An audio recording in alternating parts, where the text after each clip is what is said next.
Hunger Games.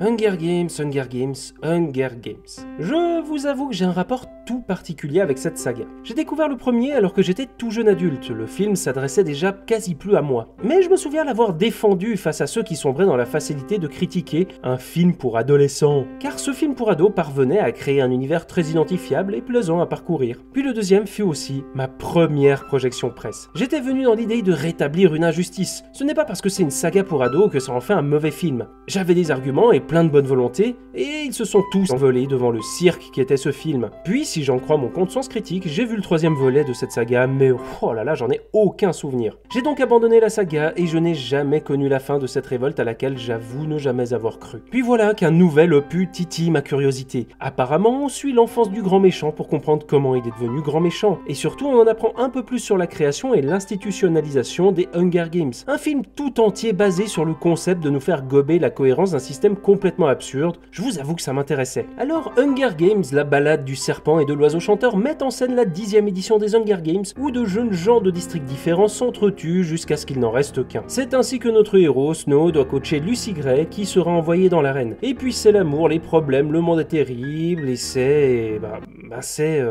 Waouh! Mine de rien, le principe du « il ne peut en rester qu'un », c'est quelque chose qui marche toujours sur moi. J'aime me demander comment ces personnages vont disparaître, j'aime espérer que mes préférés arriveront assez haut dans le classement, en s'illustrant par un geste fort. Mes deux références sont toujours les classiques Battle Royale de Kinji Fukasaku et Marche ou crève de Richard Bachman alias Stephen King. Deux œuvres où on se concentre sur les personnages plus que sur le système dans lequel ils sont placés. Et paradoxalement, le fait de savoir que ces jeunes vont mourir pour la plupart crée plus un attachement qu'une distanciation. Leur situation active une forme d'empathie directe, on aimerait qu'ils s'en sortent tous, mais en même temps, paradoxalement, on n'a pas envie que le concept soit abandonné. Donc les règles sont les règles, et c'est pour ça que j'ai toujours eu un peu de peine avec le concept même de Hunger Games. J'ai beaucoup de peine à accorder de la crédulité à un système qui voudrait nous montrer des personnages souffrir pour éviter de voir se produire de nouvelles révoltes. Pour moi, c'est un contresens total. Et je dirais même que le problème est un peu plus large que ça. En fait, le gouvernement des Hunger Games me paraît complètement ravagé. Et ce spin-off ne relève pas la barre.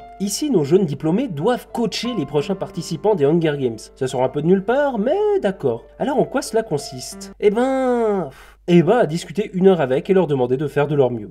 C'est tout. Bon, vous allez dire que je suis un peu de mauvaise foi car ça leur permet quand même de gagner des points pour qu'on leur envoie ensuite des trucs dans les arènes. Certes, mais d'une part, les moyens de transport sont incapables de fonctionner correctement, à tel point que pendant une bonne partie du film, je pensais vraiment qu'on aurait un plot twist qui nous montrerait que quelqu'un a saboté le contrôle des drones. En fait non, c'est juste que ça marche pas. Et surtout, dites-moi si j'ai raté quelque chose, mais apparemment, on ne peut envoyer aux participants de l'arène que de l'eau et de la nourriture. Quelle utilité lorsqu'on nous montre que, normalement, le tournoi dure quelques heures tout au plus?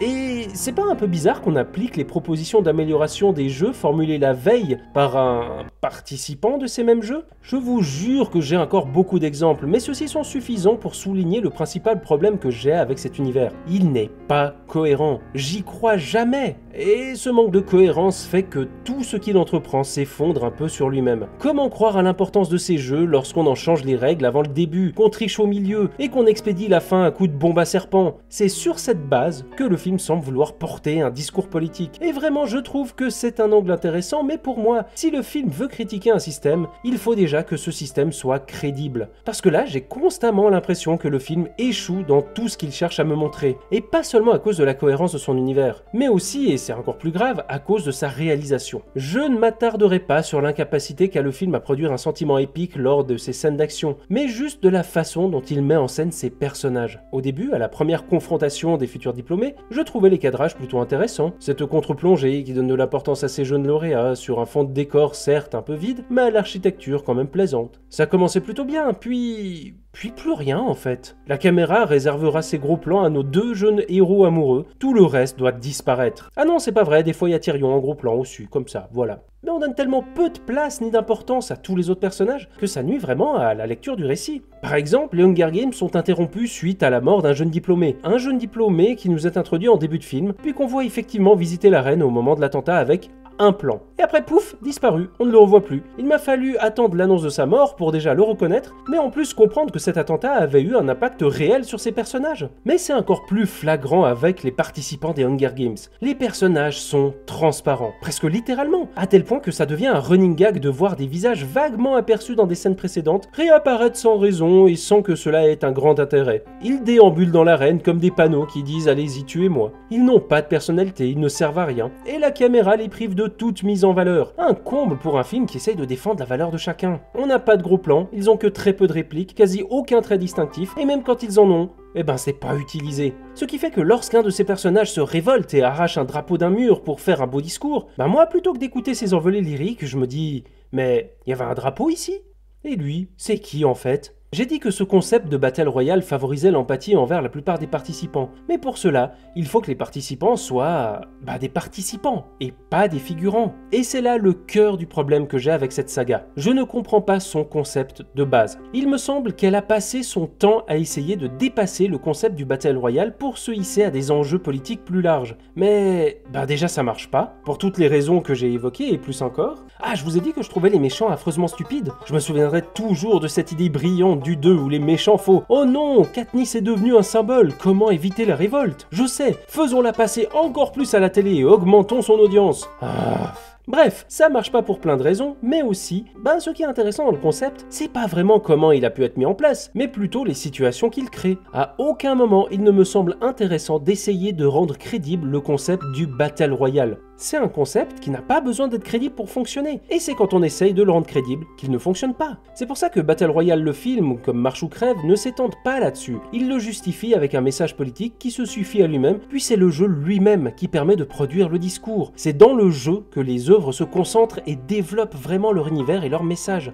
Battle Royale le film évoque dès la distribution du sac l'inégalité des chances par exemple. Marche ou Crève évoque les raisons de chacun à participer à une telle marche, mettant en avant des individus très différents, certains très sur deux, d'autres désespérés, et donne une portée quasi philosophique à cette marche vers la mort. Bref, c'est un concept fort, car il est à la fois philosophique, politique, simple et formidablement divertissant. Hunger Games, en essayant de s'extirper de ce concept, ne fait finalement que sombrer dans une dystopie très classique, à ceci près qu'elle se rapproche plus d'une parodie qu'autre chose. Oh, je vous ai dit le nombre de fois où le héros parvient à passer la sécurité de tout et n'importe quoi, n'importe comment. C'est vraiment un gouvernement incapable et un système qui tient pas debout, c'est incroyable. Enfin bref, en essayant de justifier son concept de Battle Royale, Hunger Games ne fait que devenir un film classique comme tous les autres. Il s'éloigne de ce concept de base, il essaye autre chose, mais c'est quelque chose qui est très vite confronté à ses problèmes de cohérence. Et en général, les problèmes de cohérence ne sont pas un élément capital dans un film, mais là il y en a tellement et à tant de niveaux que cela péjore automatiquement le message que le film essaye de porter. Et avant de terminer, j'aimerais revenir sur deux problèmes d'écriture qui révéleront des moments clés de l'intrigue. Donc je vous laisse quelques secondes pour stopper cette vidéo au cas où vous ne voudriez pas être spoilé.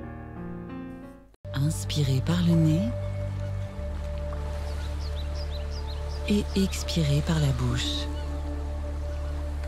Bien. D'abord, je ne comprends pas du tout l'évolution du héros. Tout le long, on me présente Snow comme un type plutôt sympa, qui a des valeurs et qui va au bout des choses pour ne pas les trahir. Puis, en 2 minutes et demie, il commence à s'inquiéter des agissements de son meilleur pote, au point de le dénoncer auprès de la personne qui a failli tuer sa copine. C'est incompréhensible, ridicule, et ça témoigne là encore d'une flemme d'écriture ou de relecture qui est assez hallucinante. Alors je ne sais pas si c'est un problème du livre ou du film. Dans tous les cas, pour moi, c'est pas possible de faire un film entier qui vante l'évolution de son héros pour qu'elle se produise en 2 minutes et de manière illogique. Mais le film ne se contente pas de se saboter lui-même avec ça, il sabote aussi toute sa franchise. C'est donc rien comparé au dernier élément amené par Tyrion Lannister, un personnage si bien écrit qu'avant même son apparition, on nous répète tellement que tout le monde le déteste qu'on sait déjà qu'il est gentil. Et en effet, il nous fait une Severus Rogue en nous avouant sa gentillesse au moment où ça ne sert plus à rien, puis il meurt. Donc Tyrion nous révèle l'origine du concept de ces jeux, de ce système qui maintient apparemment la paix dans les districts depuis maintenant 10 ans. Et vous êtes prêts ? Accrochez-vous bien. En fait, Tout ce système oppressif, cette dystopie, vient de Tyrion et de son pote, bourrés dans un bar, qui se sont mis à délirer sur un système où il y aurait des jeux où on s'entretue et où ça ferait que tout le monde est en paix. Je répète, les Hunger Games et tout ce système politique